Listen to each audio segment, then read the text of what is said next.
Hello students, accelerate math channel में आपका स्वागत है।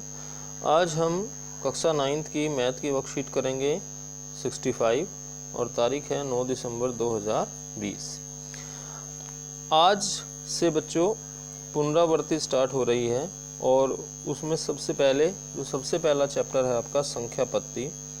उसकी 3 वर्कशीट कराई गई थी, पहली, दूसरी और तीसरी। उन्हीं पर आधारित ये आपका रिवीजन है। इसके अंदर कुछ MCQ बेस्ड क्वेश्चन भी दिए गए हैं जिनको आपने समझदारी के साथ करना है। अब हम सबसे पहले बात करते हैं प्रश्न नंबर 1 की कि अपरिमेय संख्याओं का दशमलव प्रसार कैसा होता है।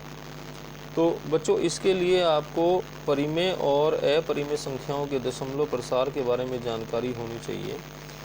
तो सबसे पहले मैं एक एग्जाम्पल से बता देता हूँ कि जैसे एक दशमलव प्रसार है, ये 2.34, 2.34 ऐसे करता जा रहा है। ठीक है, तो ये दशमलव प्रसार को आप दे सकते हैं कि इसमें आवर्ती कि एक पर्टिकुलर कुछ नंबर्स की आवर्ती हो रही है, वो बार बार आ रहे हैं।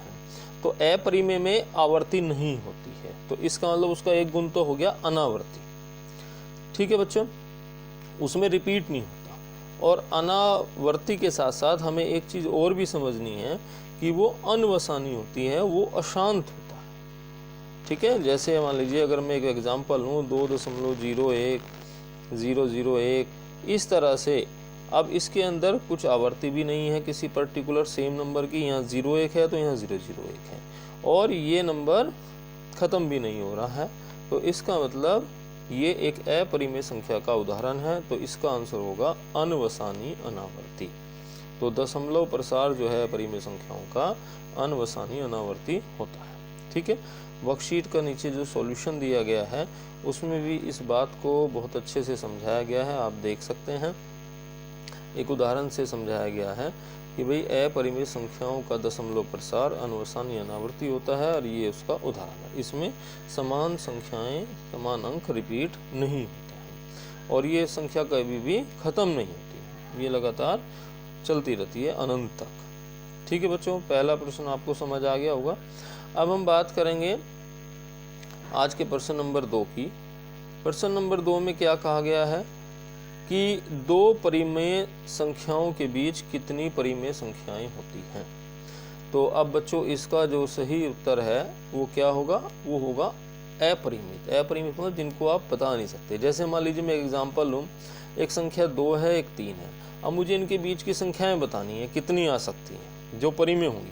तो देखो बच्चों, 2.1 ये परिमेय है, 2.2 ये भी परिमेय है, 2.3 ये भी परिमेय है, 2.01 ये भी परिमेय है, 2.02 ये भी परिमेय। तो इस तरह से हम अनेक या अनंत परिमेय संख्याएं दो संख्याओं के बीच लिख सकते हैं। तो इसका सही उत्तर होगा अपरिमित या अनेक या अनंत, जिसको हम बता नहीं सकते कितनी। ठीक है, तो दूसरे प्रश्न का आंसर समझ आ गया होगा आपको।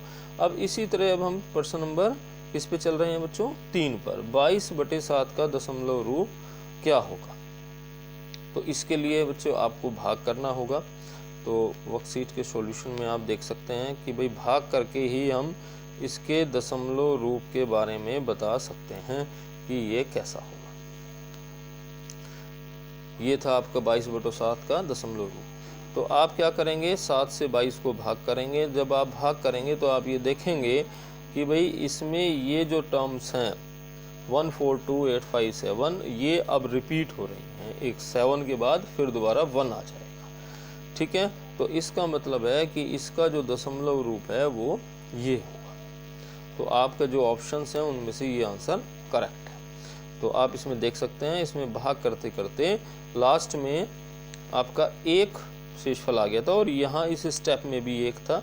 तो इसका मतलब बाकी के अब जो अंक हैं वो रिपीट होंगे, और हमारा आंसर वो ठीक होगा जो 3.142857 है। अब इसके बाद हम क्वेश्चन नंबर 4 पर आ गए हैं बच्चों।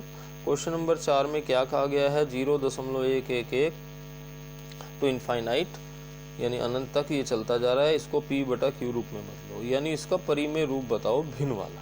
ठीक है, ये परिमेय संख्या है क्योंकि इसके अंदर रिपीटिशन हो रहा है बच्चों। तो सबसे पहले में ऐसे में क्या करेंगे, क्वेश्चन को x के बराबर मान लेंगे। x equal to 0.111 to infinite. अब दोनों ओर 10 से गुना करेंगे, इधर 10 से गुना करेंगे तो बच्चों 10x आएगा, इधर 10 से गुना करेंगे तो ये दशमलव एक स्थान अपना बाईं ओर सरक जाएगा इस तरह से, ठीक है। ये दशमलव हटके दाईं ओर आ जाएगा, सॉरी यहाँ आ जाएगा, तो ये बन जाएगा 1.111। तो ठीक है बच्चों, ये समझ में आ गई कि जो डेसिमल का प्लेस है वो राइट हैंड की तरफ एक प्लेस चले जाएगा क्योंकि 10 से गुना किया। अब इसके बाद अब हमें क्या देखना है बच्चों कि जो पहली इक्वेशन है हमारी ये है ये वाली x वाली, ये दूसरी इक्वेशन है 10x वाली। अब डेसिमल के बाद जो नंबर हैं क्या वो सेम है, जो अंक आए हैं बिल्कुल सेम है। तो यानी जब भी ये डेसिमल के बाद दशमलव के बाद की संख्याएं समान आ जाएं, अंक समान आ जाएं, तो हम इनको आपस में घटा सकते हैं। तो समीकरण 2 में से एक घटाएंगे तो 10x में से 1x जाकर यहाँ तो बचेगा बच्चों 9x, और ये दशमलव के बाद के जो अंक हैं ये तो कट जाएंगे बच्चों, ये तो 0 बचेगा, और 1 में से 0 घटाएंगे तो बचेगा 1। तो ये घटाने के बाद आपकी ये मान आ गया, 10x में से 1x गया 9x, और 9 भाग में जाकर आ गया आपका 1/9। तो इस तरह से हमारा जो प्रश्न नंबर 3 था उसका आंसर, प्रश्न नंबर 4 का आंसर आ गया है 1/9। ये उसका भिन्न रूप आ गया है p/q रूप, कि p का मान इसमें 1 है और q का मान क्या है 9। तो इसको हम परिमेय संख्याओं के भिन्न रूप में बदलना कहते हैं। इसके बाद हम आज के क्वेश्चन नंबर 5 पे चलते हैं।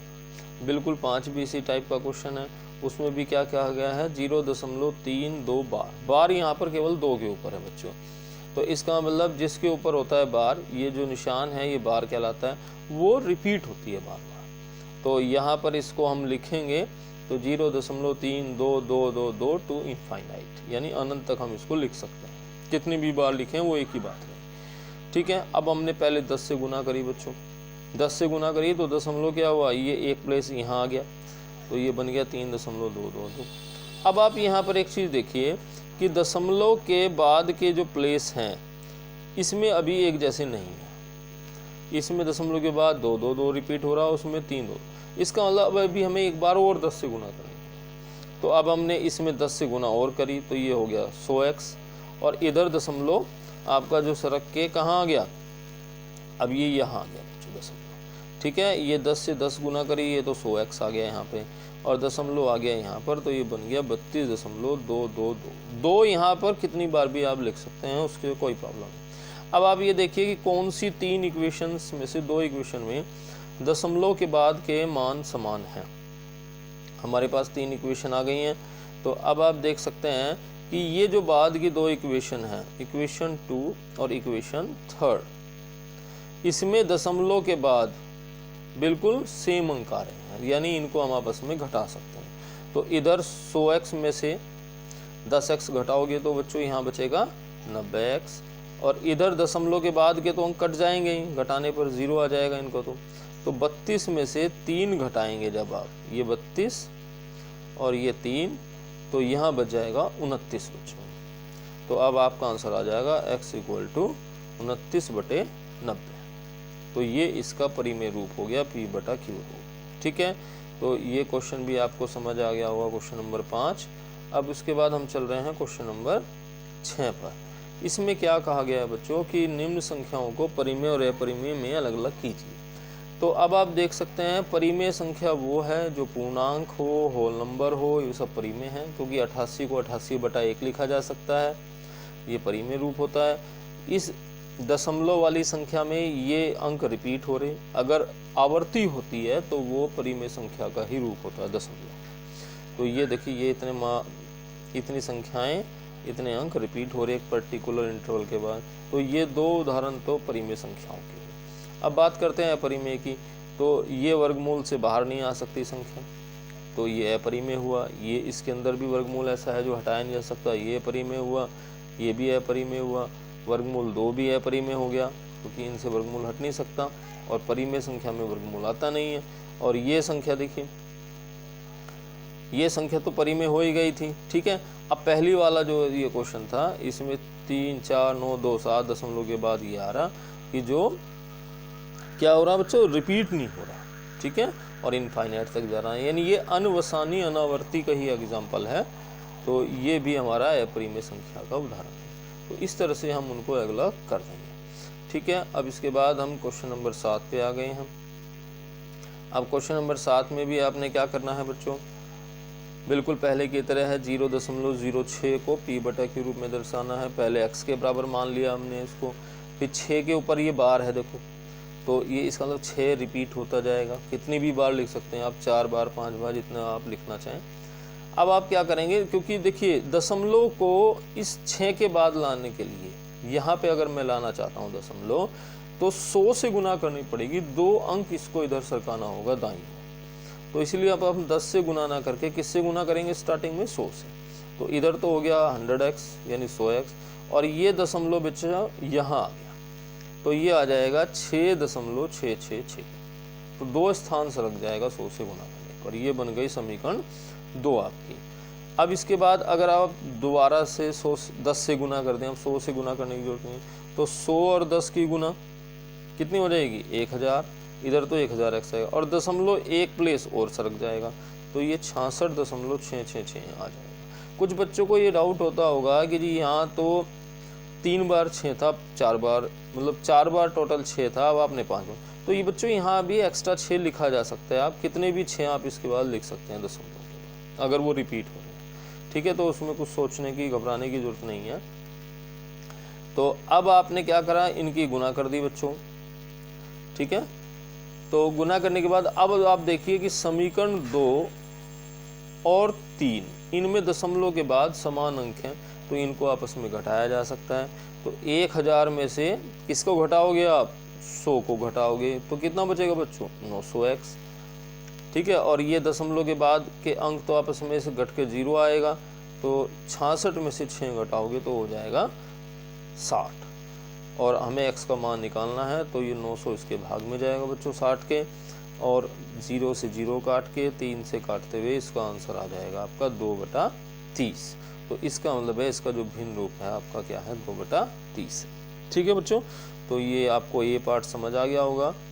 अब इसके बाद हम बात करते हैं बी पार्ट की। इसने कहा है ऐसे 2 उदाहरण बताइए, ऐसे उदाहरण दीजिए जिनमें 2 अपरिमेय संख्याओं की गुना करने पर एक बार तो परिमेय आ जाए, एक बार अपरिमेय आ जाए। तो इसको कैसे करेंगे बच्चों, आप देखिए, हमें आंसर लाना है परिमेय। तो वर्गमूल 2 कैसी संख्या है, अपरिमेय, और वर्गमूल 8 भी क्या है, अपरिमेय, क्योंकि पूर्ण रूप से इनका वर्गमूल हटाया नहीं जा सकता। तो जो पूर्ण रूप से वर्गमूल हटाया नहीं जा सकता वो हमारी संख्याएं अपरिमेय होती हैं। लेकिन अगर आप देखो वर्गमूल 9 का वर्गमूल हटके क्या आ जाएगा, 3, तो इसका मतलब ये तो परिमेय का ही रूप है। तो हमें ऐसी संख्या ढूंढनी है जो क्या हो बच्चों, अपरिमेय। अब ये दोनों अपरिमेय, अब हमने इनकी गुणा करी, तो वर्गमूल 16 आ गया, और वर्गमूल 16 कितना हो गया, 4, और 4 को क्या लिखा जा सकता है, 4/1, यानी थी तो ये अपरिमेय, और गुना करने पे कैसी संख्या प्राप्त हुई हमें, परिमेय। इसने ऐसा ही उदाहरण बनाने के लिए कहा था कि परिमेय संख्याओं को प्राप्त करने पर 2 अपरिमेय को गुना करने पर हमें परिमेय मिलनी चाहिए। तो ये अपरिमेय थी दोनों, और गुना करने पर कैसी आ गई, परिमेय। तो ठीक है बच्चों, पहला उदाहरण क्लियर हो गया। अब कहता है दोनों अपरिमेय और गुना करने पर भी अपरिमेय आए। तो वर्गमूल 2 अपरिमेय, वर्गमूल 3 अपरिमेय। जब हमने इनकी गुना करी तो आंसर क्या आया, वर्गमूल 6, जो कि क्या है, अपरिमेय। तो ये उदाहरण हो गया आपका सेकंड पार्ट का कि अपरिमेय संख्याओं की गुना करने पर अपरिमेय ही आना चाहिए। ठीक है, तो बी पार्ट आपको क्लियर हो गया होगा। अब हम चलते हैं इसके लास्ट पार्ट किस पर, सी पर। तो सी में क्या कहा गया बच्चों, 1/8 के हर का परिमेयकरण करिए। तो आप क्या करेंगे, परिमेयकरण करने का सबसे अच्छा तरीका है जो हर में आया हो, अगर एक ही अंक है आपका, एक ही संख्या है, तो उसी के वर्गमूल से समान गुना कर देंगे अंश और हर में। ये देखिए, तो वर्गमूल 8 से ही आप अंश हर में गुना कर देंगे। तो 1 की गुना वर्गमूल 8 में करेंगे तो वर्गमूल 8 आएगा, और वर्गमूल 8 और वर्गमूल 8 की गुना करेंगे तो ये वर्गमूल 64, यानी नीचे से वर्गमूल हट जाएगा। परिमेयकरण करने का अर्थ यह है कि हर से वर्गमूल को हटाना। तो देखिए हर से वर्गमूल हट गया। अब 8 के गुणनखंड हो गए 2 गुना 2 गुना 2, तो ये आपका जोड़ा बन गया 2 और 2 का, तो 2 बाहर आ गया वर्गमूल से। 2 से 8 को काट दिया तो आपका आंसर आ गया वर्गमूल 2/4। तो हर के परिमेयकरण का अर्थ यही था कि हर में वर्गमूल का कोई भी पद नहीं रहना चाहिए।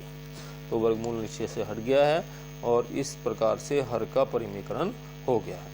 तो आपको बच्चों आज की वर्कशीट में 7 प्रश्न थे टोटल, जिसमें से कुछ आपके एमसीक्यू प्रश्न थे और कुछ आपने हल करके दिखाने थे। तो ये सारे प्रश्न हो गए हैं और इसमें एक पार्ट ये रह गया है, इसको आप कर लेंगे खुद कि ये कैसी संख्या है। बच्चों ये भी किसका पार्ट है? अपरिमेय संख्याओं का पार्ट है। ठीक है, ये 1-2 उदाहरण हैं जिनको आप देख लेंगे। और ये वाला किसका उदाहरण है? ये किसका है? ये परिमेय संख्या का उदाहरण। ठीक है, अपने सब्सक्रिप्शन आप जो है ना चैनल को सब्सक्राइब करेंगे अच्छी लगने पर वीडियो, और लाइक भी करेंगे, और सॉल्यूशन लिंक को डिस्क्रिप्शन में दिया जाएगा, वहाँ से इन आंसर्स को देख सकते हैं। थैंक यू बच्चों।